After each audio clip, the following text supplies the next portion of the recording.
curta o vídeo e se inscreva no canal. Audioteca ANCAP. Audioteca apresenta Por uma Nova Liberdade, o Manifesto Libertário. Murray Newton Rothbard. Aplicações libertárias a problemas atuais. Inflação e os ciclos econômicos. O colapso do paradigma keynesiano. Até os anos de 1973 e 1974, os keynesianos, que formavam a ortodoxia econômica dominante desde o fim da década de 1930, estavam em alta, bem-sucedidos e inatingíveis. Praticamente todos aceitavam o ponto de vista keynesiano de que há algo na economia de livre mercado que a torna suscetível às variações do excesso ou da insuficiência de gastos. Na prática, a preocupação keynesiana é quase que exclusivamente com a insuficiência nos gastos, e que, portanto, cabia ao governo compensar este defeito do mercado. O governo deve compensar este suposto desequilíbrio manipulando os gastos e déficits, aumentando-os. Na prática, guiando esta função macroeconômica do governo, claro, estava um conjunto de economistas keynesianos,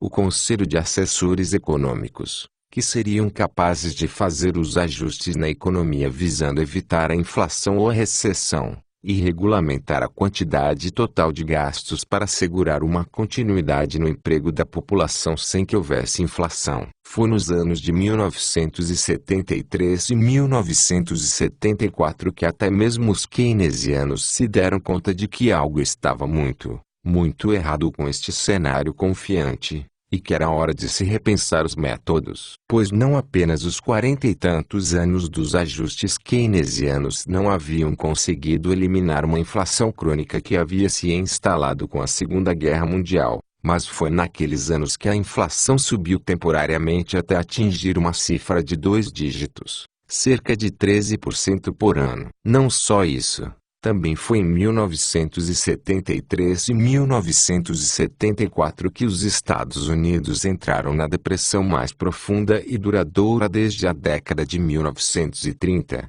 Ela teria sido chamada de depressão se o termo não tivesse sido abandonado há tempos pelos economistas por ser impolítico. Este fenômeno curioso de uma inflação jactanciosa ocorrendo simultaneamente a uma acentuada recessão simplesmente não deveria acontecer de acordo com o ponto de vista keynesiano do mundo. Os economistas sempre souberam que a economia está passando por um momento de expansão, em que os preços estão subindo, ou ela está num período de recessão ou depressão, caracterizado por altas taxas de desemprego, situação na qual os preços acabam por diminuir. No caso da expansão econômica, o governo keynesiano deveria absorver o excesso de poder de compra através do aumento dos impostos, de acordo com a receita keynesiana, isto é, ele deveria diminuir os gastos na economia. Porém, se a economia está passando por um período de inflação e uma recessão, ao mesmo tempo em que apresenta um alto índice de desemprego, o que o governo deve fazer? Como ele pode pisar no acelerador da economia e em seu freio ao mesmo tempo? Já durante a recessão de 1958 as coisas haviam começado a funcionar de maneira peculiar.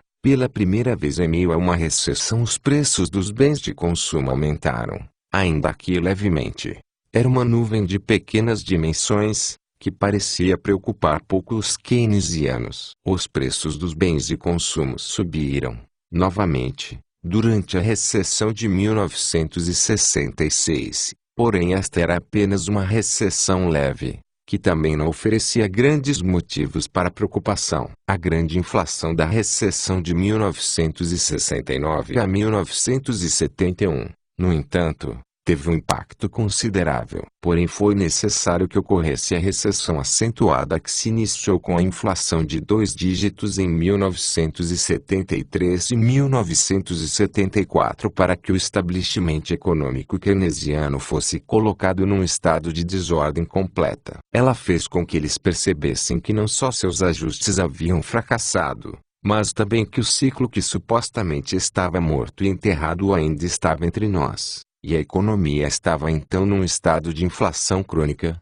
e tendendo a piorar cada vez mais, e também estava sujeita a surtos contínuos de recessão, de uma recessão inflacionária ou estagflação. Isto não só era um fenômeno novo, mas um fenômeno que não podia ser explicado, e que não deveria nem mesmo existir de acordo com as teorias da ortodoxia econômica. E esta inflação parecia estar ficando cada vez pior, de aproximadamente 1 a 2% por ano no período do governo de Eisenhower, a 3 a 4% durante o período do presidente Kennedy, a 5 a 6% na administração Johnson, atingindo cerca de 13% em 1973 a 1974, para finalmente voltar a cerca de 6%, porém apenas depois dos duros golpes de uma depressão acentuada e prolongada, aproximadamente entre 1973 e 1976. Existem diversas coisas,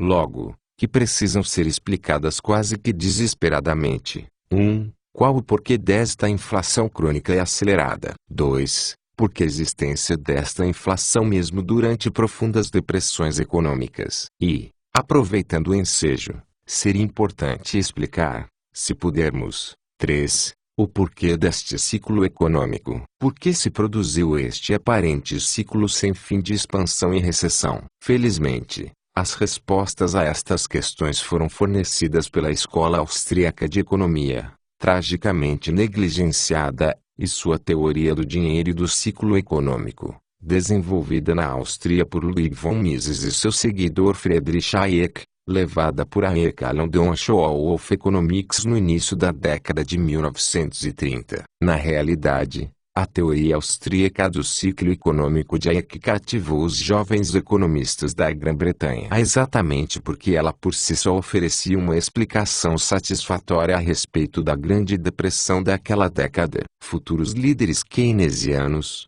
como John R. Hicks, Abba P. Lerner, Lionel Robbins e Nicholas Caldor, na Inglaterra, bem como Olvinsen, nos Estados Unidos, eram hayekianos até alguns anos antes. Então, a teoria geral de Keynes tomou o cenário de assalto, após 1936, numa verdadeira revolução keynesiana, que alegava de maneira arrogante que ninguém antes dela havia tentado oferecer qualquer explicação a respeito dos ciclos econômicos ou da Grande Depressão. Deve-se enfatizar que a teoria keynesiana não logrou êxito através do debate cuidadoso e da refutação da posição austríaca, pelo contrário.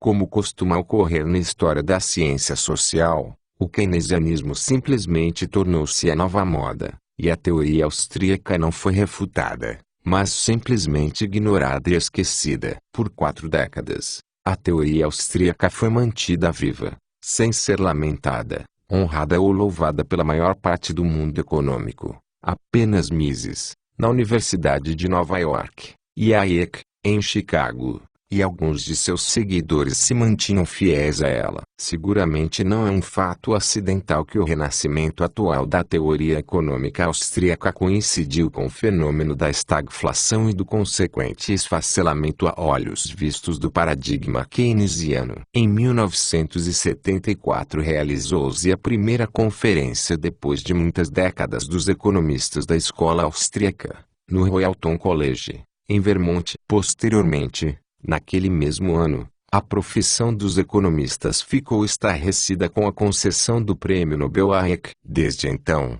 realizaram-se célebres conferências austríacas na Universidade de Hartford, no Castelo de Windsor, na Inglaterra, e na Universidade de Nova York, nas quais até mesmo Hicks e Lerner mostraram sinais de retornar, ainda que parcialmente, as posições que haviam negligenciado por tanto tempo. Conferências regionais foram realizadas na costa leste, na costa oeste e no meio-oeste, assim como no sudoeste do país. Livros vêm sendo publicados sobre o assunto, e, talvez ainda mais importante, surgiu um grande número de jovens professores e estudantes de graduação altamente capazes, devotados à escola econômica austríaca, e que sem dúvida contribuirão muito para a causa no futuro. Dinheiro e inflação.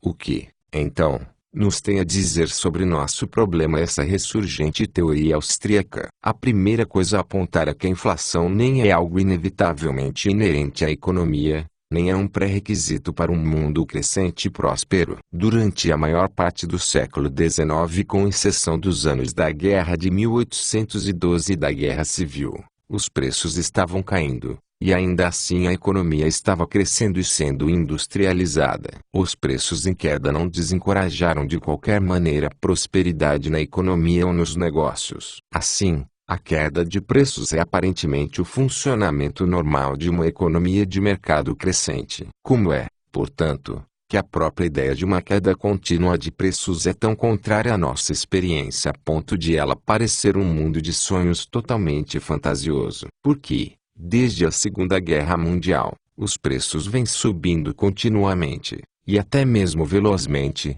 tanto nos Estados Unidos quanto no resto do mundo. Antes daquele período, os preços haviam subido acentuadamente durante a Primeira Guerra e a Segunda Guerra Mundial. No período entre as guerras, eles caíram levemente, apesar da grande expansão econômica da década de 1920, e depois caíram acentuadamente durante a Grande Depressão da década seguinte. Em suma, além das experiências durante os períodos de guerra, a ideia de inflação como uma norma em períodos de paz foi estabelecida de fato após a Segunda Guerra Mundial. A explicação favorita para a inflação é de que ambiciosos empresários insistem em aumentar os preços para aumentar seus lucros. Mas seguramente o quociente de ambição no mundo dos negócios não vivenciou um grande salto desde a Segunda Guerra Mundial. Por acaso não eram os empresários igualmente ambiciosos no século XIX? E até 1941. Então por que não havia essa tendência inflacionária até então? Além do mais,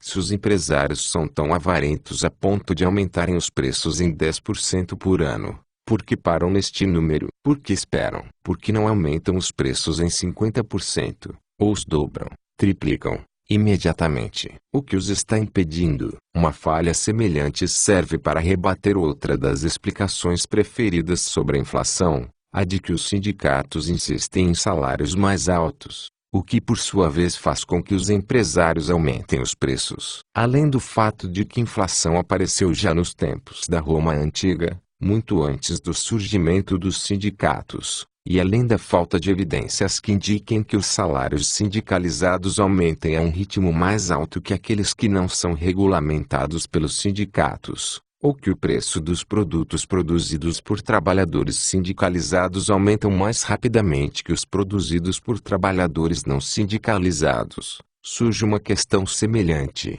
Por que, em todo caso, as empresas aumentam seus preços? O que é que lhes permite aumentar os preços em uma determinada quantidade, mas não mais que ela? Se os sindicatos são poderosos, e as empresas tão suscetíveis, porque os salários e preços não aumentam em 50% ou 100% por ano? O que os está impedindo? Uma propaganda de TV inspirada pelo governo de alguns anos atrás chegou um pouco perto da resposta. Os consumidores estavam recebendo a culpa por serem muito vorazes, por comerem e gastarem demais. Aqui, vemos pelo menos o início de uma explicação sobre o que estaria impedindo as empresas ou sindicatos de exigir preços ainda mais altos. Os consumidores não iriam pagá-los. Os preços do café aumentaram vertiginosamente alguns anos atrás. 1 ou 2 anos depois eles diminuíram acentuadamente devido à resistência dos consumidores. Até certo ponto, devido a um boicote espalhafatoso dos consumidores. Mas, mais importante ainda, devido a uma mudança nos hábitos dos consumidores, que passaram a deixar de comprar café para consumir substitutos que tivessem preços mais baixos. Foi, portanto, um limite na demanda do consumidor que os impediu. Isto, no entanto, traz o problema alguns passos para trás. Pois se a demanda do consumidor é limitada, como parece lógico, em qualquer momento específico, como é que ela continua a subir, ano após ano, validando e permitindo assim que os preços e salários sejam aumentados? E se ela pode aumentar em 10%, o que impede que ela aumente em 50%? Resumindo, o que permite o aumento na demanda dos consumidores, ano após ano, e no entanto impede que ela aumente ainda mais. Para irmos ainda mais adiante nesta investigação detetivesca devemos analisar o significado do termo preço. O que é exatamente um preço? O preço de qualquer quantidade específica de um produto é a quantia de dinheiro que aquele que o compra deve gastar nele. Em suma, se alguém tem que gastar $7 em 10 pães, então o preço daqueles 10 pães é $7, ou, como costumeiramente expressamos o preço pela unidade do produto, o preço do pão é 70 centavos por pão. Existem, portanto, dois lados nesta troca: o comprador, com o dinheiro, e o vendedor, com o pão. Deveria ser algo claro que a interação entre ambos os lados dá origem ao preço vigente no mercado. Para resumir, se mais pão entrar no mercado, o preço do pão diminuirá. Um aumento na oferta diminui o preço. Encontramos agora o elemento crucial que limita e detém a quantidade de demanda do consumidor e, por consequência, o preço, a quantidade de dinheiro que os consumidores possuem. Se o dinheiro em seus bolsos aumentar em 20%, então a limitação em sua demanda decrescerá em 20% e, caso os outros fatores permaneçam estáveis, os preços tenderão a aumentar também em 20%. Descobrimos o fator crucial, o estoque ou a oferta de dinheiro. Se considerarmos os preços globais para toda a economia, então o fator crucial passa a ser o estoque ou oferta de dinheiro em toda a economia. Na realidade, a importância da oferta de dinheiro ao se analisar a inflação pode ser vista quando estendemos nossa análise do mercado de café ou pão para toda a economia em geral. Pois todos os preços são determinados inversamente pela oferta da mercadoria e diretamente pela demanda por ela. Porém, a oferta de mercadorias está, geralmente, aumentando, ano após ano, em nossa economia em constante crescimento, de forma que, do ponto de vista do lado da oferta da equação, a maioria dos preços deveria estar diminuindo, e deveríamos estar passando agora por uma queda nos preços semelhante à que ocorreu no século XIX. Deflação. Se a inflação crônica se devesse unicamente ao lado da oferta, as atividades de produtores, como empresas ou sindicatos, então a oferta de mercadorias estaria necessariamente diminuindo, aumentando assim os preços. Como, no entanto, a oferta de mercadorias está aumentando de maneira manifesta, a fonte da inflação deve estar no lado da demanda, e o fator dominante no lado da demanda, como indicamos, é a oferta total de dinheiro. E, de fato, se olharmos no mundo passado e presente, descobrimos que a oferta de dinheiro vem aumentando num ritmo acelerado. Ela aumentou no século XIX, também, porém num ritmo muito mais vagaroso, muito menor do que o aumento correspondente em mercadorias e serviços. Porém, desde a Segunda Guerra Mundial, o aumento na oferta de dinheiro, tanto aqui quanto no exterior, vem ocorrendo muito mais rapidamente que na oferta de mercadorias. A consequência é a inflação. A questão crucial se torna então quem,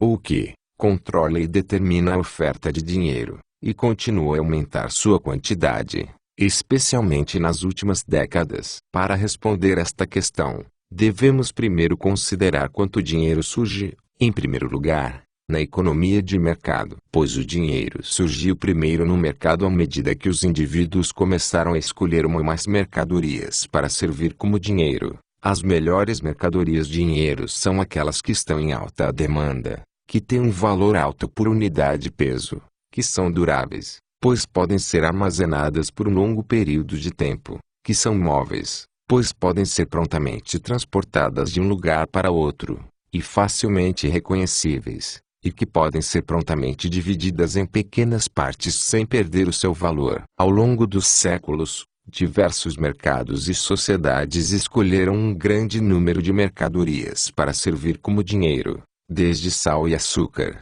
passando por conchas e gado, e tabaco, até os cigarros utilizados nos campos de prisioneiros durante a Segunda Guerra Mundial. Ao longo destes séculos, no entanto, duas mercadorias sempre se saíram vitoriosas, onde quer que estivessem disponíveis, nesta corrida competitiva para se tornarem dinheiro: ouro e prata. Os metais sempre circularam na forma de seu peso. Uma tonelada de ferro, uma libra de cobre, etc. E seus preços foram calculados com base nestas unidades de peso. O ouro e a prata não foram exceções. Cada uma das unidades de moeda atuais tiveram suas origens como unidades de peso, tanto de ouro quanto de prata. Assim, a unidade britânica, a libra esterlina, recebeu este nome porque originalmente significava simplesmente uma libra de prata. Para se ver o quanto a libra perdeu de seu valor ao longo dos séculos desde então, devemos observar que a libra esterlina vale atualmente 2/5 de uma onça de prata no mercado. Este é o efeito da inflação britânica,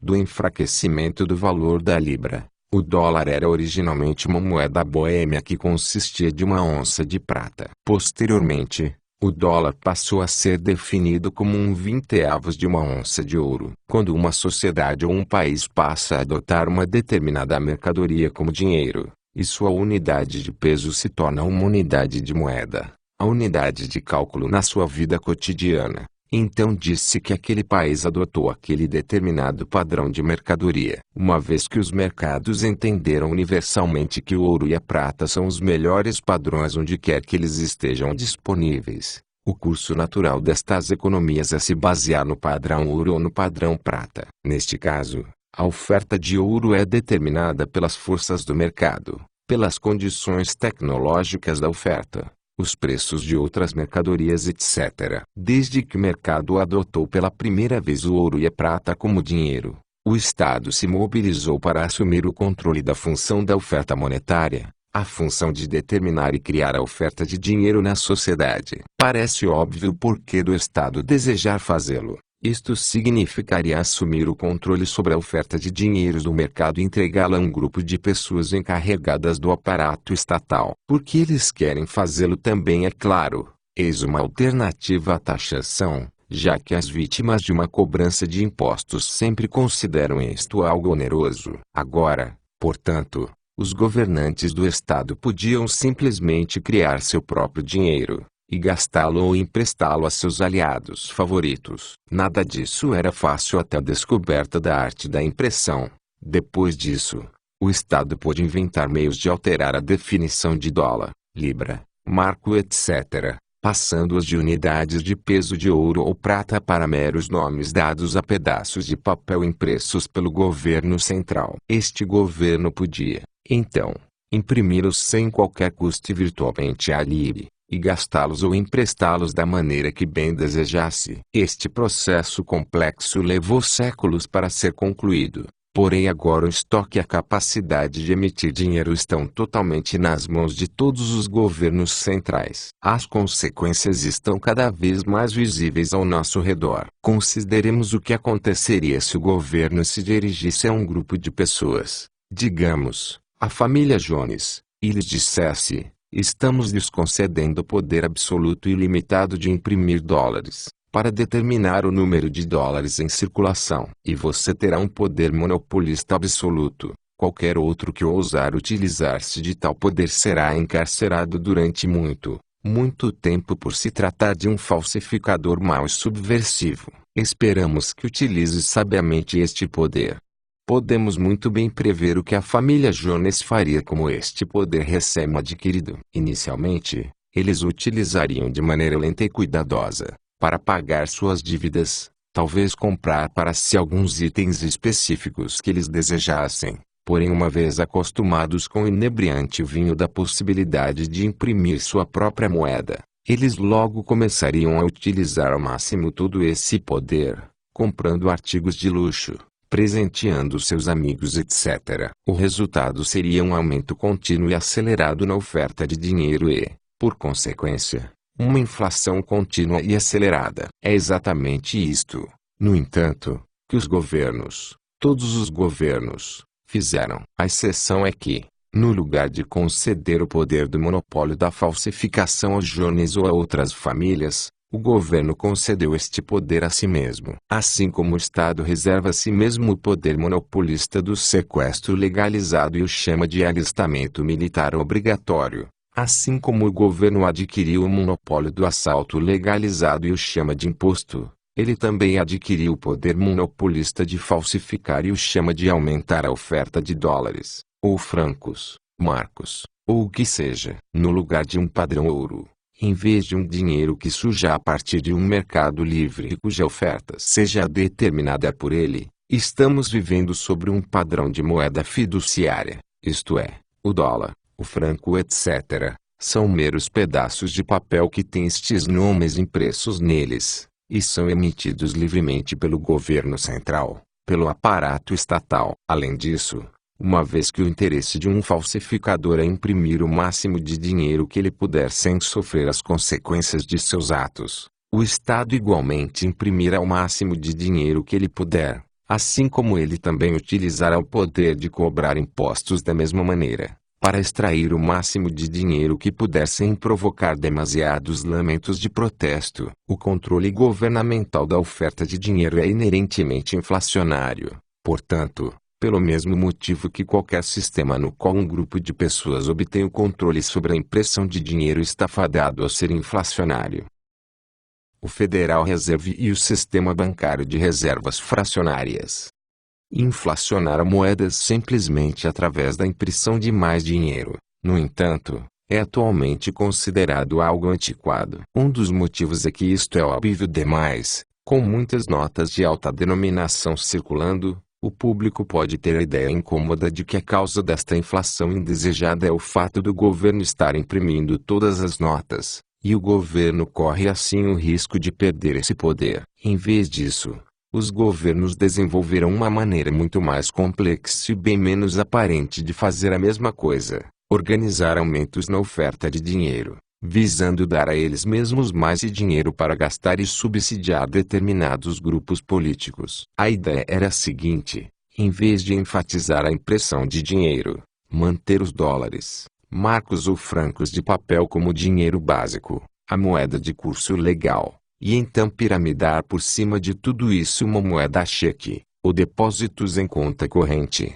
misteriosos e invisíveis, porém não menos potentes. O resultado é um motor inflacionário, controlado pelo governo, que ninguém além de banqueiros, economistas e as autoridades dos bancos centrais do governo compreendem, e tudo feito de maneira intencional. Primeiro, deve-se levar em conta que todo o sistema bancário comercial, nos Estados Unidos e no resto do mundo, está sob o controle total do governo central, controle que os bancos aceitam de bom grado, pois lhe permite criar dinheiro. Os bancos estão sob o controle total do Banco Central, uma instituição governamental, controle que surge em grande parte a partir do monopólio compulsório do Banco Central sobre a impressão do dinheiro. Nos Estados Unidos, o sistema do Federal Reserve é o responsável pela execução desta função bancária central. O Federal Reserve, o Fed, então permite que os bancos comerciais ponham em pirâmide os depósitos em conta corrente dinheiro cheque, sobre suas próprias reservas depósitos no Fed, por um múltiplo de aproximadamente 6:1. Em outras palavras, se as reservas bancárias no Fed aumentarem $1 bilhão, os bancos podem, e, de fato, o fazem, aumentar seus depósitos em $6 bilhões, isto é, os bancos criam $6 bilhões em dinheiro novo, porque os depósitos em contas correntes bancárias formam a maior parte da oferta de dinheiro. Oficialmente, eles não são nem dinheiro nem moeda de curso legal, da mesma maneira que as notas do Federal Reserve, mas constituem uma promessa feita por um banco de que ele reembolsará os depósitos em conta corrente em espécie, notas do Federal Reserve, a qualquer momento em que o titular do depósito, o proprietário da conta corrente, possa desejar. O ponto, claro, é que os bancos não têm esse dinheiro. Eles não podem ter, uma vez que devem 6 vezes a quantia de suas reservas, o que constitui sua própria conta corrente no Fed. O público, no entanto, é induzido a confiar nos bancos pela aura de solidez e santidade que lhes é depositada pelo sistema do Federal Reserve, pois o Fed pode salvar, e de fato salva, os bancos que estiverem passando por problemas. Se o público compreendesse o processo e se dirigisse em fúria aos bancos, exigindo seu dinheiro, o Fed, numa situação emergencial, se quisesse, sempre poderia imprimir dinheiro suficiente para suprir os bancos. O Fed, portanto, controla a taxa da inflação monetária ajustando o múltiplo, 6.1. Da criação de dinheiro por parte dos bancos ou, o que é mais importante, determinando a quantia total das reservas bancárias. Em outras palavras, se o FED desejar aumentar em 6 bilhões de dólares a oferta total de dinheiro, em vez de imprimir de fato estes 6 bilhões de dólares, ele poderá aumentar as reservas bancárias em 1 bilhão de dólares e deixar que os bancos criem esses novos 6 bilhões de dólares do nada. O público, enquanto isso, é mantido à ignorância do processo ou de sua importância, como os bancos criam novos depósitos, simplesmente emprestando-os no processo de criação. Suponhamos, por exemplo, que os bancos recebam a quantia de 1 bilhão de dólares em novas reservas. Eles emprestarão 6 bilhões de dólares e criarão os novos depósitos enquanto fazem estes novos empréstimos. Em suma, quando os bancos comerciais emprestam dinheiro a um indivíduo, uma empresa comercial ou ao governo, eles não estão reemprestando um dinheiro existente que o público tenha poupado e depositado em seus cofres à custa de seu trabalho, como geralmente o público acredita. Eles estão emprestando novos depósitos de conta corrente que eles criam no decorrer deste empréstimo, e são limitados apenas pelos índices de reservas, pelo múltiplo máximo de depósitos exigido para as reservas, por exemplo, 6.1. Pois, afinal, eles não estão imprimindo cédulas de dólares de papel ou minerando ouro, eles simplesmente estão criando depósitos em conta corrente ou emitindo cheques em troca de dinheiro efetivo, compromissos que eles não teriam qualquer chance de honrar se o público resolvesse se insurgir e exigir, como um todo, o acerto de suas contas. Como é que, então, o FED consegue determinar, quase sempre aumentar, o total de reservas dos bancos comerciais? Ele pode emprestar e de fato empresta reservas aos bancos, e o faz através de uma taxa artificialmente baixa, a taxa de redesconto. Ainda assim, no entanto, os bancos não gostam de contrair altas dívidas com o FED, e por consequência o total de empréstimos outorgados pelo FED aos bancos nunca é muito alto. De longe, a maneira mais importante com que o FED determina o total de reservas é pouco conhecida ou compreendida pelo público: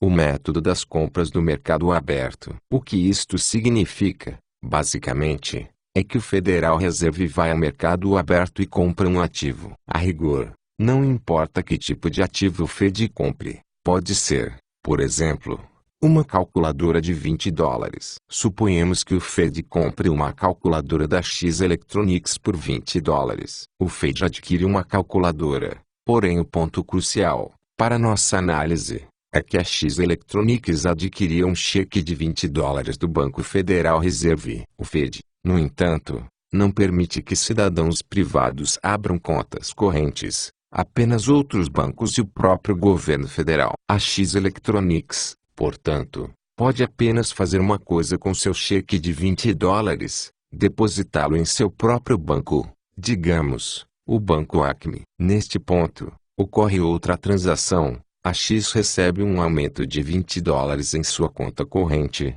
na forma de depósitos em conta corrente. Em troca, o Banco Acme recebe um cheque, feito em seu nome, do Banco Federal Reserve. Agora, a primeira coisa que ocorreu é que o estoque de dinheiro da X subiu em 20 dólares, sua conta recém-aumentada no Banco Acme, enquanto o estoque de dinheiro de mais ninguém foi alterado. Ao fim desta fase inicial, portanto, a fase I, a oferta de dinheiro aumentou em 20 dólares, a mesma quantia que o FED gastou para adquirir um ativo. Se alguém quiser saber de onde o FED obteve estes 20 dólares para comprar a calculadora, a resposta será: ele criou 20 dólares a partir do nada, simplesmente preenchendo um cheque para si mesmo. Ninguém, nem o FED nem qualquer outra pessoa, tinha estes 20 dólares antes de terem sido criados no decorrer do processo de despesa gerado pelo FED. Mas isto não é tudo, pois agora o Banco Acme, para seu contentamento, percebe que tem um cheque do Federal Reserve. Ele corre para o FED, o deposita, e adquire um aumento de 20 dólares em suas reservas, isto é, em seus depósitos em conta corrente com o FED. Agora que o sistema bancário teve um aumento de 20 dólares, ele pode expandir, e efetivamente expande, o crédito, isto é, cria mais depósitos em conta corrente na forma de empréstimos a empresas, ou a consumidores ou ao governo, até que o aumento total seja de $120. No fim da fase 2, portanto, temos um aumento de $20 nas reservas bancárias geradas pela compra feita pelo Fed de uma calculadora por aquele valor, um aumento de $120 em depósitos bancários em conta corrente, e um aumento de $100 em empréstimos bancários para empresas ou outros. A oferta total de dinheiro foi aumentada em $120, dos quais $100 foram criados pelos bancos no decorrer dos empréstimos feitos para empresas, e $20 foram criados pelo Fed no decorrer da compra da calculadora. Na prática, é claro, o Fed não gasta boa parte de seu tempo comprando ativos aleatórios. Suas compras em ativos para inflar a economia são tão enormes que ele deve optar por um ativo regular, de alta liquidez. Na prática, isto significa a compra de títulos do governo americano. O mercado de títulos da dívida pública do governo americano é enorme e de alta liquidez, e o Fed não precisa entrar nos conflitos políticos que envolveriam a decisão de quais ativos ou títulos privados ele deveria comprar. Para o governo, este processo também representa a feliz consequência de ajudar a fortalecer o seu mercado de títulos, e manter em alto o preço dos títulos da dívida pública. Suponhamos, no entanto, que determinado banco, talvez sob pressão de seus depositantes, tenha que converter em efetivo uma parte de suas reservas em conta corrente para adquirir moeda forte. O que aconteceria então com o Fed, uma vez que seus cheques criaram novas reservas bancárias do nada? Ele não seria obrigado a ir à falência, ou algo equivalente. Não, porque o Fed tem um monopólio da impressão do dinheiro, e ele pode, e o faz, simplesmente reembolsar este seu depósito em conta corrente imprimindo a quantidade necessária de notas do Federal Reserve. Resumindo, se um banco chegar ao Fed e exigir $20, ou $20 milhões, em efetivo para sua reserva, tudo o que o Fed precisaria fazer seria imprimir esta quantia e pagá-la. Como podemos ver, ter a capacidade de imprimir seu próprio dinheiro coloca o Fed numa posição extremamente invejável. Aqui temos, portanto, finalmente, a chave do mistério do processo inflacionário moderno. É um processo de expansão contínua da oferta de dinheiro através de compras contínuas por parte do Fed de títulos do governo no mercado aberto. Digamos que o Fed queira aumentar a oferta de dinheiro em $6 bilhões, e ele comprará títulos do governo no mercado aberto num total de $1 bilhão. Se o multiplicador monetário de depósitos em conta corrente, reservas for de 6,1, e a meta será alcançada com rapidez. Na realidade, semana após semana, mesmo enquanto estas linhas estão sendo lidas, o Fed já está saindo ao mercado aberto em Nova York e comprando a quantidade de títulos governamentais que ele bem decidiu, e ajudando assim a decidir a respeito da dimensão da inflação monetária. A história monetária deste século tem sido uma de um repetido afrouxamento das restrições sobre a propensão do Estado de provocar a inflação, de remoção de um impedimento após o outro, até que atualmente o governo tem o poder de inflar a oferta de dinheiro, e, por consequência, os preços, como bem entender. Em 1913, o Federal Reserve foi criado para tornar possível este sofisticado processo de piramidação. O novo sistema permitiu uma grande expansão da oferta de dinheiro, e uma inflação que pagasse pelos gastos da Primeira Guerra Mundial. Em 1933, outro passo fatal foi dado. O governo dos Estados Unidos abandonou o padrão ouro, isto é, os dólares, embora ainda fossem definidos em termos de um determinado peso de ouro, não mais eram redimíveis em ouro. Em suma, antes de 1933, havia um importante empecilho sobre a capacidade do Fed de inflar e expandir a oferta de dinheiro. As próprias notas do Federal Reserve eram pagáveis em seu peso equivalente em ouro. Existe, é claro, uma diferença crucial entre o ouro e as notas do Federal Reserve. O governo não pode criar ouro quando bem entender. O ouro tem que ser escavado do solo, mediante um processo custoso. As notas do Federal Reserve, no entanto, podem ser emitidas à vontade, a um custo praticamente inexistente de recursos. Em 1933, o governo dos Estados Unidos removeu a restrição imposta pelo ouro sobre seu potencial inflacionário, passando para o dinheiro fiduciário, tornando o próprio dólar de papel o padrão do dinheiro, com o governo assumindo o papel de fornecedor monopolista destes dólares. Foi o abandono do padrão ouro que pavimentou o caminho para o crescimento do poder do dinheiro americano e da inflação de preços durante e depois da Segunda Guerra Mundial. Porém, havia ainda um pequeno incômodo na questão inflacionária. Uma única restrição: a propensão do governo americano para inflação. Enquanto os Estados Unidos haviam abandonado o padrão ouro em sua economia doméstica, ele ainda tinha um compromisso de reembolsar em ouro quaisquer dólares de papel, e, em última instância, os dólares nos bancos, que pertencessem a governos estrangeiros, caso estes assim o desejassem. Estávamos, em suma, ainda atados internacionalmente a uma forma restrita e abortada de padrão ouro. Assim, enquanto os Estados Unidos inflaram sua oferta de dinheiro e os preços durante as décadas de 1950 e 1960, os dólares e as obrigações em dólares, tanto em espécie quanto em dinheiro cheque, se acumulavam nas mãos dos governos europeus. Após uma boa dose de maquinações econômicas e pressões políticas que visavam induzir os governos estrangeiros a não exercitar seu direito de terem seus dólares amortizados em ouro, os Estados Unidos, em agosto de 1971, declararam a falência nacional ao repudiar suas solenes obrigações contratuais e fecharem o guichê do ouro. Não é coincidência que esta eliminação dos últimos vestígios da restrição que era imposta pelo ouro aos governos do mundo foi seguida pela inflação de 2 dígitos de 1973 a 1974. E por uma inflação semelhante no resto do mundo. Explicamos agora a inflação crônica e cada vez mais grave nos Estados Unidos e no mundo contemporâneo, o produto infeliz de uma mudança contínua ocorrida neste século do ouro para o papel moeda emitido pelo governo como padrão monetário, e do desenvolvimento do sistema bancário central e da piramidação do dinheiro cheque sobre o papel moeda inflado. Ambos estes desenvolvimentos interrelacionados levaram a uma coisa: a tomada de controle, por parte do governo, sobre a oferta de dinheiro. Se explicamos o problema da inflação, não examinamos ainda o problema dos ciclos econômicos, das recessões, e da recessão inflacionária ou estagflação. Qual o porquê dos ciclos econômicos, e deste novo e misterioso fenômeno da estagflação? Crédito bancário e os ciclos econômicos.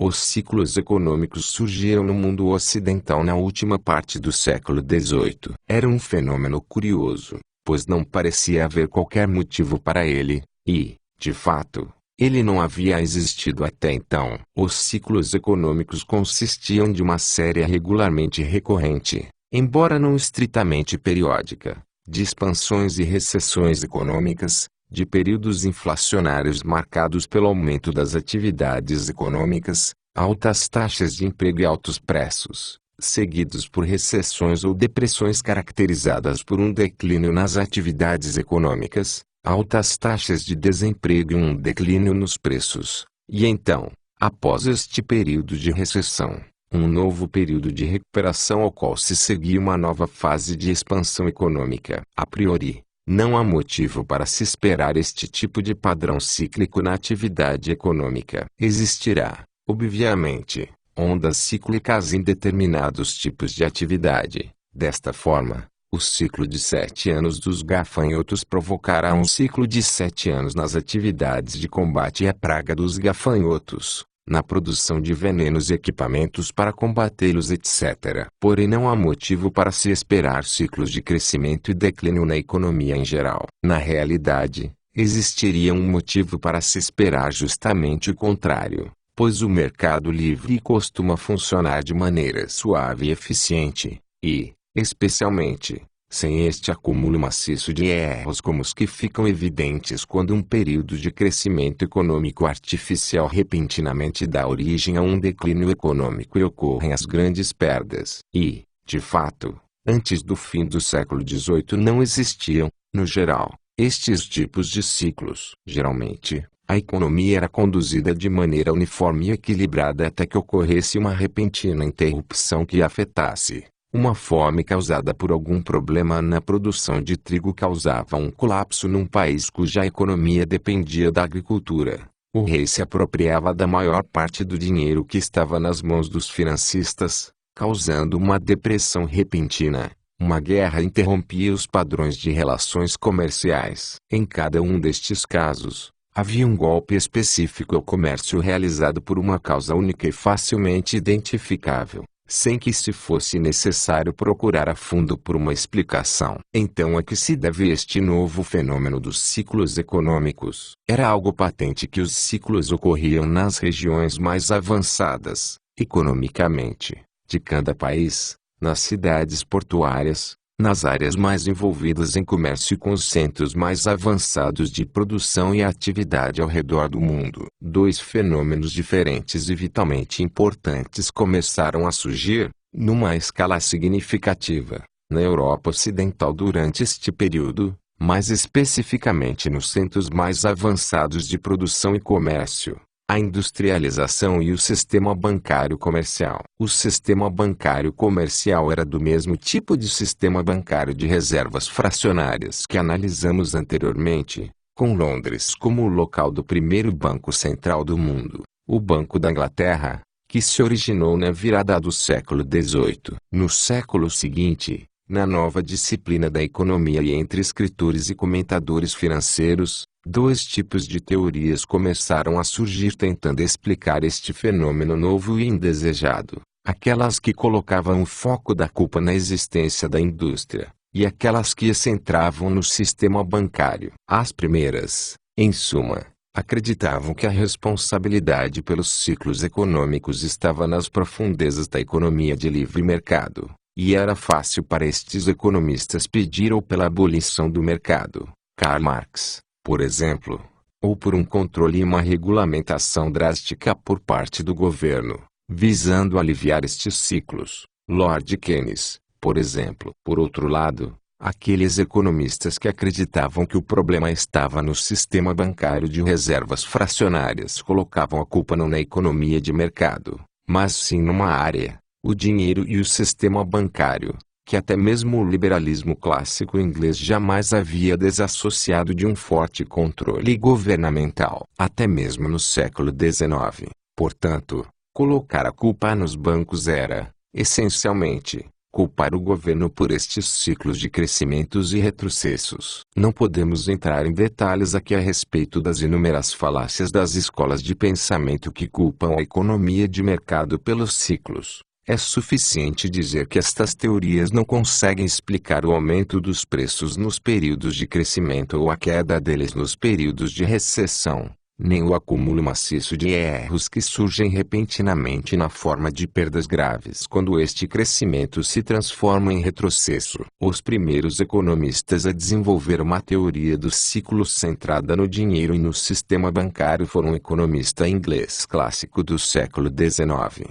Davi Ricardo, e seus seguidores, que desenvolveram a teoria monetária dos ciclos econômicos. A teoria ricardiana dizia mais ou menos o seguinte: os bancos que seguiam o sistema de reservas fracionárias, estimulados e controlados pelo governo e pelo seu banco central, expandiam o crédito. À medida que o crédito era expandido e se acumulava, tal como uma pirâmide, sobre o papel, moeda e ouro, a oferta de dinheiro, na forma de depósitos bancários, ou, naquele período histórico, notas promissórias, se expandia. A expansão da oferta de dinheiro elevava os preços e colocava em movimento a expansão econômica inflacionária. À medida que esta expansão continuava, fomentada pela piramidização das notas promissórias e dos depósitos lastreados em ouro, os preços domésticos também eram elevados. Isto significava, no entanto, que os preços domésticos também ficavam mais altos,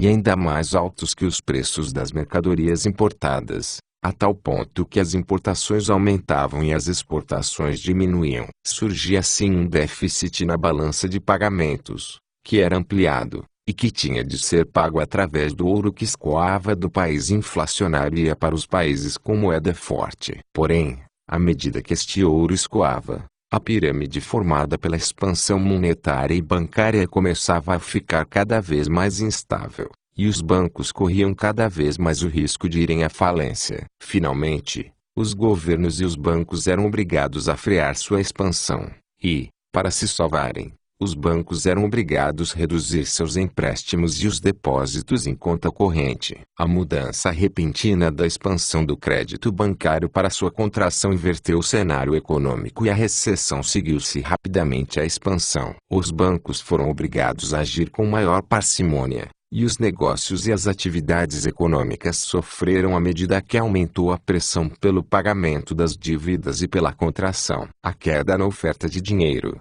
por sua vez, gerou uma queda geral nos preços. Deflação. A fase da recessão ou depressão havia chegado. No entanto, à medida que a oferta de dinheiro e os preços caíram, as mercadorias tornaram-se novamente mais competitivas com os produtos externos, e o balanço de pagamentos foi revertido, com o superávit tomando o lugar do déficit. O ouro passou a fluir novamente para a economia do país e, com as notas promissórias e os depósitos sendo realizados sobre uma base cada vez maior de ouro, a condição dos bancos se tornou cada vez mais segura, e teve início um processo de recuperação. A teoria ricardiana tem diversas características notáveis. Ela explica o comportamento dos preços ao focar nas mudanças na oferta de dinheiro bancário, que, de fato, sempre aumentou em expansões e diminuiu em recessões. E também explicava o comportamento no balanço dos pagamentos. Além do mais,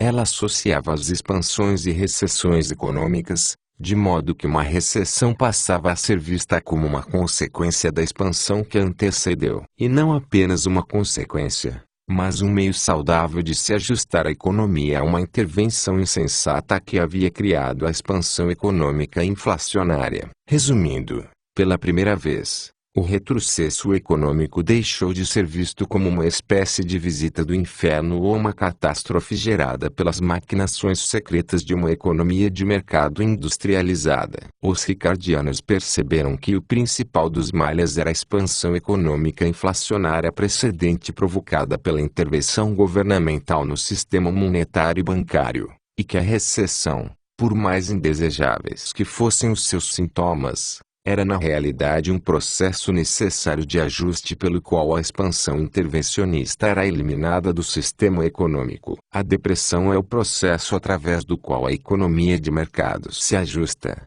elimina os excessos e distorções da expansão econômica inflacionária, e restabelece uma condição econômica saudável. A depressão é uma reação desagradável, porém necessária, as distorções e excessos da expansão econômica que a antecederam. Por que, então, estes ciclos econômicos são recorrentes? Porque então temos sempre esta sequência de ciclos de expansões e recessões. Para responder isso, temos que compreender as motivações dos bancos e do governo. Os bancos comerciais vivem e lucram através da expansão do crédito e da criação de uma nova oferta de dinheiro. Portanto, estão naturalmente inclinados a fazê-lo, a monetizar o crédito, se puderem. O governo também deseja a inflação, tanto para expandir sua própria receita, seja ao imprimir dinheiro ou de modo que o sistema bancário possa financiar os déficits governamentais, e para subsidiar grupos políticos e econômicos favorecidos por ele através de uma expansão econômica e de um crédito barato. Logo,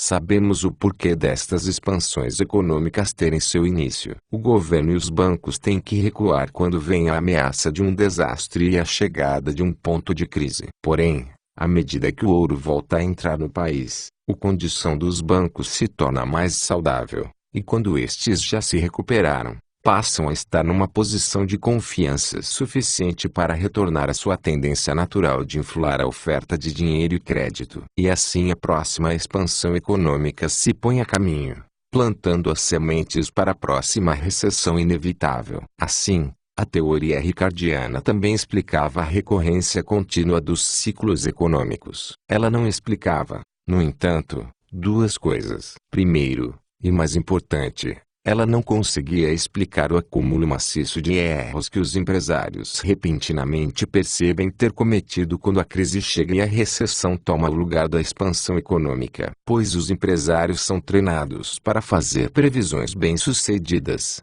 e não é de seu feitio cometer uma quantidade tão repentina de erros graves que os force a sofrer perdas tão amplas e severas. Em segundo lugar, outra característica importante de todo o ciclo econômico tem sido o fato de que tanto expansões quanto recessões econômicas têm atingido com mais gravidade as indústrias de bens de capitais, as indústrias que produzem máquinas, equipamentos, fábricas ou matérias-primas industriais, do que as indústrias de bens de consumo. E a teoria ricardiana não foi capaz de explicar esta característica dos ciclos. A teoria austríaca, ou misesiana, dos ciclos econômicos, foi construída com base na análise ricardiana e desenvolveu sua própria teoria de superinvestimento monetário ou, mais especificamente, malinvestimento monetário, dos ciclos econômicos. A teoria austríaca foi capaz de explicar não apenas os fenômenos explicados pelos ricardianos,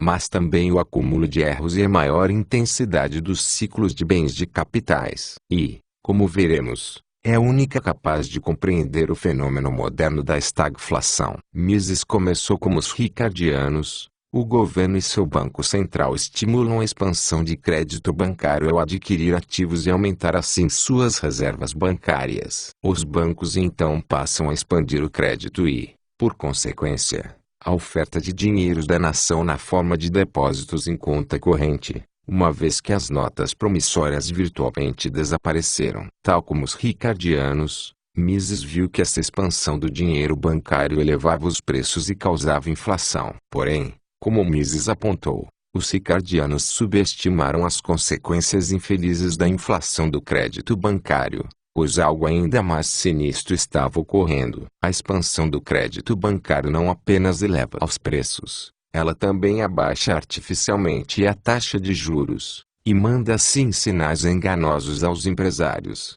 o que os leva a fazer investimentos equivocados e antieconômicos. Pois, no mercado livre desimpedido, a taxa de juros sobre os empréstimos é determinada apenas pelas preferências temporais de todos os indivíduos que compõem a economia de mercado, uma vez que a essência de qualquer empréstimo é de que um bem presente, dinheiro que pode ser usado no presente, está sendo trocado por um bem futuro, um título de dívida que sempre poderá ser usado num ponto determinado do futuro. Como as pessoas sempre preferirão ter o dinheiro no presente ante a perspectiva de ter a mesma quantidade de dinheiro em algum ponto do futuro, os bens presentes sempre terão um valor superior sobre os bens futuros no mercado. Este valor superior, ou ágio, é a taxa de juros, e o seu valor deverá variar de acordo com o grau com que as pessoas preferem o presente ao futuro, ou seja, o grau de suas preferências temporais. As preferências temporais das pessoas também determinam o grau com que estas pessoas pouparão e investirão para o uso futuro,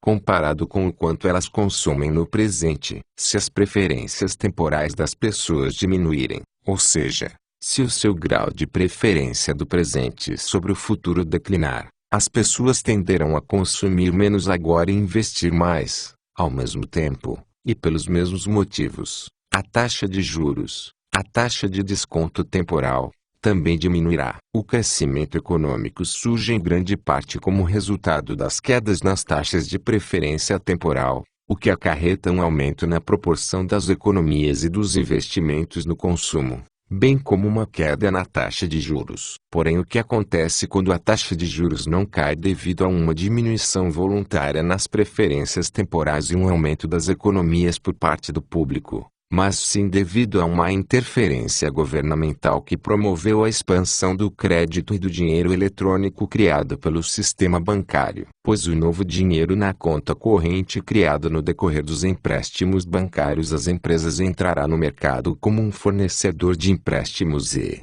portanto, ao menos inicialmente, abaixará a taxa de juros. O que acontecerá, em outras palavras, quando a taxa de juros cair artificialmente, devido a uma intervenção, e não naturalmente, a partir das mudanças nas avaliações e preferências do público consumidor. O que acontecerá será um problema, pois o empresário, ao ver a queda na taxa de juros, reagirá como de costume ao ver uma mudança semelhante nos sinais apresentados pelo mercado. Ele investirá mais em bens de capital. Investimentos, especialmente em projetos duradouros e que levam tempo, que anteriormente pareciam pouco rentáveis, agora parecem lucrativos devido à queda dos juros. Em suma, os empresários reagirão como fariam se suas economias tivessem genuinamente aumentado. Eles procurarão investir estas supostas economias. Eles procurarão expandir seus investimentos em equipamentos duráveis, em bens de capital, em matérias-primas industriais, e na construção, em comparação com a produção direta de bens de consumo. Assim, as empresas tomarão emprestado alegremente o dinheiro recém-expandido que estará chegando às suas mãos a taxas mais baixas. Eles utilizarão este dinheiro para investir em bens de capital, e por fim este dinheiro acabará sendo pago em salários mais altos para os trabalhadores das indústrias de bens de capital. Este aumento na demanda dos negócios aumenta os custos do trabalho. Porém as empresas acreditarão ser capazes de pagar estes custos mais altos porque foram iludidas pela intervenção do governo e dos bancos no mercado de empréstimos e por esta manipulação vitalmente importante com os indicadores da taxa de juros do mercado.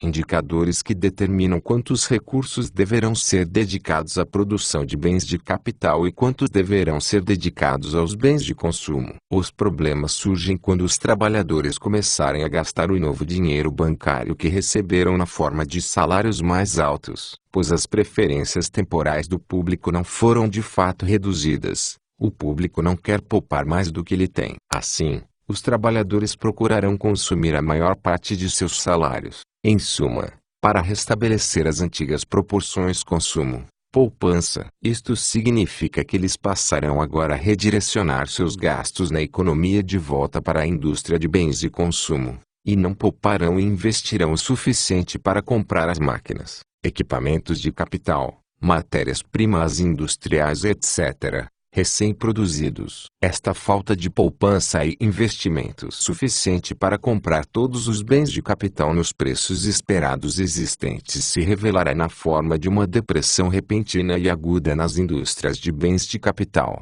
pois uma vez que os consumidores restabelecerem suas proporções de consumo e investimento, ficará claro que as empresas investiram demais nos bens de capital, daí o termo teoria do superinvestimento monetário. Investiram de menos nos bens de consumo. As empresas foram seduzidas pela manipulação governamental e pela redução artificial da taxa de juros, e agiram como se mais poupanças estivessem dispostas para serem investidas do que realmente existiam. Assim que o novo dinheiro eletrônico criado pelo sistema bancário for filtrado pelo sistema e os consumidores restabelecerem suas antigas proporções de preferências temporais, ficará claro que não havia poupança suficiente para comprar todos os bens de consumo, e que as empresas investiram mal as poupanças limitadas que tinham disponíveis. Teoria do mau investimento monetário. As empresas superinvestiram em bens de capital e subinvestiram em bens de consumo. A expansão inflacionária,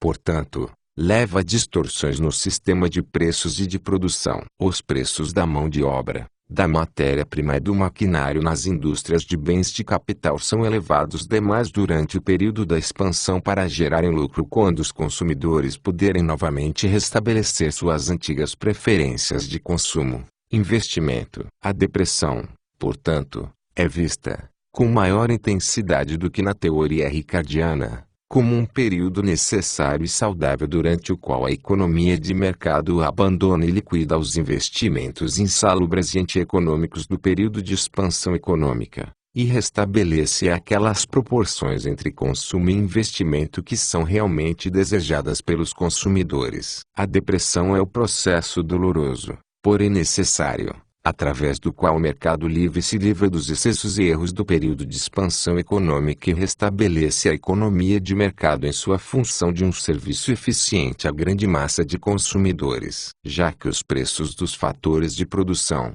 terra, mão de obra, maquinário, matéria-prima, foram elevados excessivamente na indústria de bens de capital durante o período de expansão econômica. Isto significa que estes preços precisam cair durante a recessão até que as proporções apropriadas ao mercado de preços e produção sejam restauradas. Colocando de outra maneira, a expansão econômica inflacionária não irá apenas aumentar os preços em geral, mas também distorcerá os preços relativos, as relações entre um tipo de preço com outro. Em suma, a expansão inflacionária do crédito aumentará todos os preços, porém os preços e salários das indústrias de bens de capital serão elevados com maior velocidade que os das indústrias de bens de consumo. Resumindo, a expansão econômica será mais intensa nas indústrias de bens de capital que nas indústrias de bens de consumo. Por outro lado, a essência do período de ajuste durante a depressão estará nos preços e salários mais baixos nas indústrias de bens de capital em relação às indústrias de bens de consumo,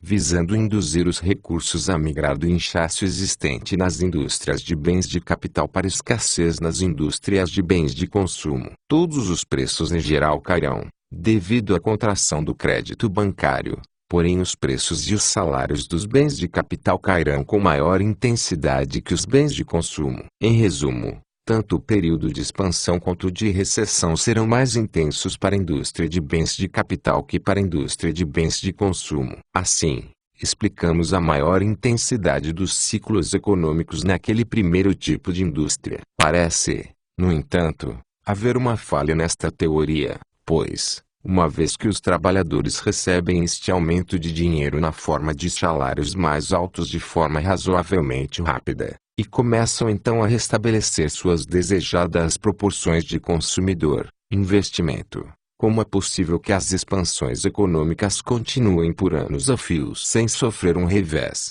sem ter seus investimentos insalubres revelados ou os erros provocados pela manipulação dos bancos com os indicadores do mercado tornados evidentes? Em suma, por que se leva tanto tempo para que o processo de ajuste da depressão comece a entrar em funcionamento? A resposta é que os períodos de expansão econômica seriam, de fato, muito pouco duradouros, digamos, alguns meses, se a expansão do crédito bancário e a consequente diminuição das taxas de juros para níveis inferiores às do mercado livre fossem algo que ocorresse num só golpe. Porém o ponto crucial é que a expansão de crédito não ocorre num só golpe. Ela ocorre de forma contínua, sem jamais dar ao consumidor a chance de restabelecer suas proporções ideais de consumo e poupança, sem jamais permitir que o aumento no custo das indústrias de bens de capital alcance a alta inflacionária nos preços. Assim como um cavalo de corrida que é dopado de maneira contínua, a expansão econômica segue adiante à frente de sua inevitável retribuição através de doses repetidas e aceleradas do estimulante que é o crédito bancário. Somente quando a expansão do crédito bancário finalmente tem que ser interrompida ou reduzida bruscamente, seja porque os bancos começam a ficar instáveis ou porque o público começa a ficar inseguro com a continuidade da inflação, é que esta retribuição finalmente alcança a expansão. E assim que o fim da expansão de crédito, as consequências têm de ser pagas, e os reajustes inevitáveis precisam liquidar os superinvestimentos desacertados do período de expansão econômica e redirecionar a poupança rumo a uma produção mais orientada a bens de consumo. E, claro, quanto mais tempo este período de expansão econômica for sustentado, maiores serão os maus investimentos que precisarão ser liquidados, e mais excruciantes serão os reajustes que precisarão ser feitos. Assim,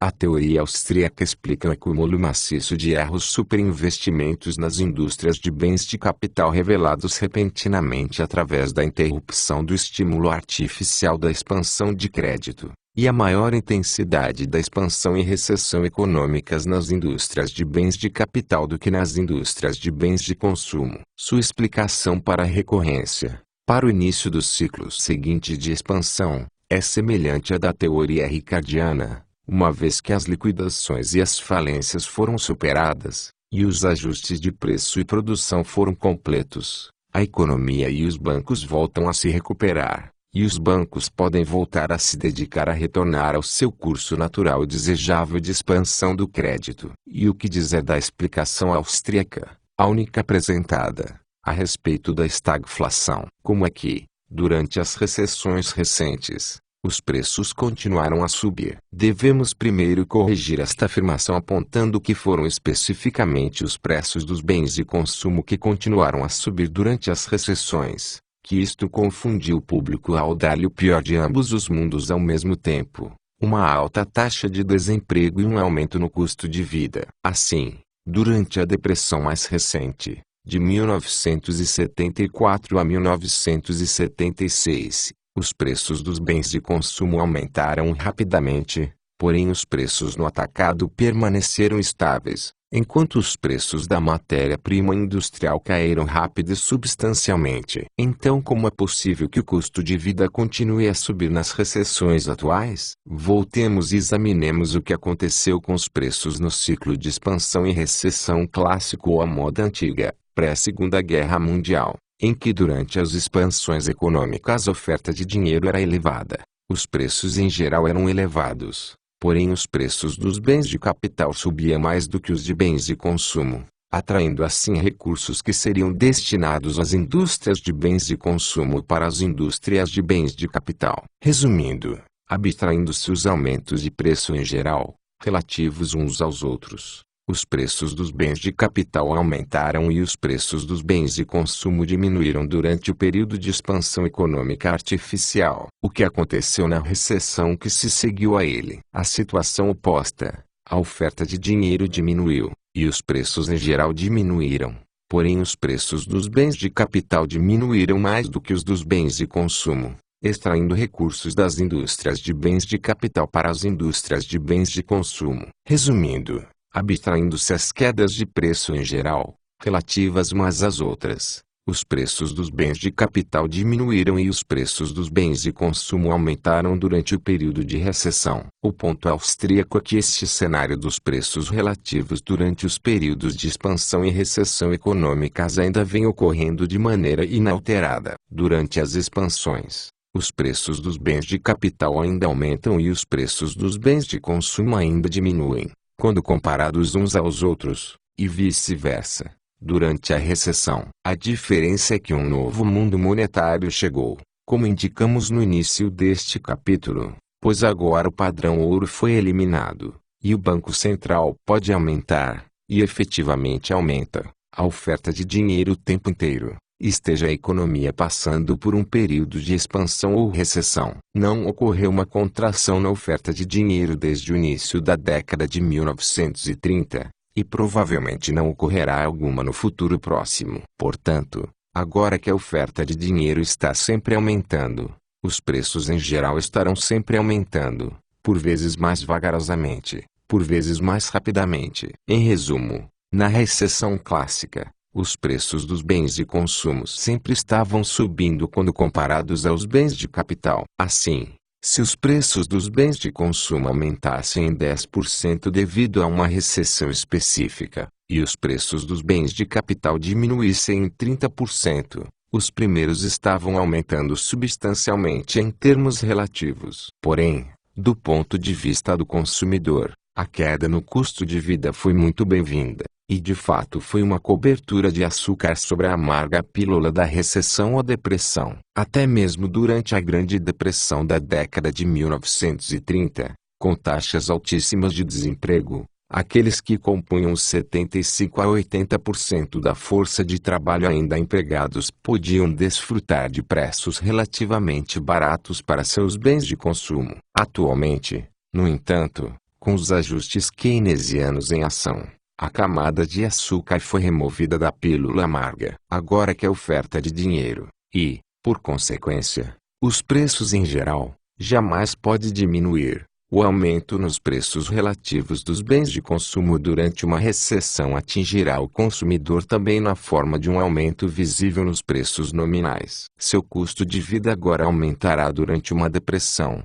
e, desta forma, ele terá o pior de ambos os mundos. No ciclo econômico clássico, antes do domínio de Keynes e do Conselho de Assessores Econômicos, ele pelo menos sofria apenas uma calamidade por vez. Quais são então as conclusões políticas que surgiram rápida e facilmente a partir da análise austríaca dos ciclos econômicos? Que elas são o exato oposto daquelas do establishment keynesiano. Pois, já que o vírus da distorção da produção e dos preços surge a partir da expansão inflacionária do crédito bancário, a receita austríaca para os ciclos econômicos será, primeiro, se estivermos durante um período de expansão, o governo e seus bancos devem interromper a expansão monetária imediatamente. É verdade que esta interrupção deste estimulante artificial inevitavelmente porá um fim à expansão econômica inflacionária e inaugurará uma recessão ou depressão inevitável. Porém, quanto mais o governo adiar este processo, mais duros serão os reajustes necessários que ele terá de fazer, pois quanto mais cedo o reajuste depressivo for realizado, melhor. Isso também significa que o governo jamais deve tentar adiar o processo de depressão. Deve-se permitir que a depressão se resolva o mais rapidamente possível, para que a verdadeira recuperação possa ser iniciada. Isto significa, também, que o governo deve evitar particularmente qualquer uma das intervenções tão queridas aos corações keynesianos. Ele jamais deve tentar sustentar situações econômicas insalubres. Ele jamais deve tentar salvar ou emprestar dinheiro para empresas que estejam correndo risco, pois ao fazê-lo, ele estará simplesmente prolongando a agonia e transformando uma fase rápida e aguda de depressão numa doença crônica e permanente. O governo jamais deve tentar sustentar índices salariais ou preços, especialmente nas indústrias de bens de capital. Ao fazê-lo, ele estará prolongando e adiando indefinidamente o término do processo de ajuste da depressão. Ele também estará provocando uma depressão indefinida e prolongada, além de um desemprego em massa, nas vitais indústrias de bens de capital. O governo não deve tentar expandir novamente a oferta monetária para sair da depressão, pois mesmo que esta reinflação seja bem-sucedida, o que não é nem de longe uma certeza, ela apenas trará maiores problemas e uma depressão mais prolongada e renovada no futuro. O governo não deve fazer nada para encorajar o consumo, e não deve aumentar seus próprios gastos, pois isto aumentará ainda mais a proporção entre consumo social e investimento, quando a única coisa que aceleraria o processo de ajuste seria diminuir esta proporção de forma que uma parte maior dos investimentos insalubres atuais passasse a ser validada e se tornasse econômica. A única maneira pela qual o governo pode ajudar neste processo é baixar o seu próprio orçamento, o que deverá aumentar a proporção de investimento relativo ao consumo na economia, já que os gastos do governo podem ser vistos como gastos com consumo de burocratas e políticos. Assim, o que o governo deve fazer, de acordo com a análise austríaca da depressão e dos ciclos econômicos, é absolutamente nada. Ele deve interromper sua própria inflação, e então manter uma política rígida de manter suas mãos fora do processo de laissez-faire. Qualquer coisa que ele fizer deverá atrasar e obstruir os processos de ajuste do mercado. Quanto menos ele fizer, mais rapidamente o processo de ajuste do mercado fará seu trabalho e garantirá uma recuperação econômica sadia. A receita austríaca para uma depressão é, portanto, diametralmente oposta de um keynesiano. Ela prega que o governo deve manter suas mãos longe da economia e se limitar a parar com sua própria inflação, e reduzir seu próprio orçamento. Deve estar claro que a análise austríaca dos ciclos econômicos combina perfeitamente com o ponto de vista libertário em relação ao governo e a uma economia livre. Uma vez que o Estado sempre deseja expandir a oferta monetária e interferir na economia, uma receita libertária deve enfatizar a importância de que o dinheiro e o sistema bancário estejam absolutamente separados do Estado. Isto envolveria, no mínimo, a abolição do Banco Central e o retorno a um dinheiro-mercadoria, como, por exemplo, o ouro ou prata, de forma que a unidade de dinheiro voltasse novamente a ser uma unidade de peso de uma mercadoria produzida pelo mercado, e não o nome de um pedaço de papel impresso pelo aparato falsificador do Estado.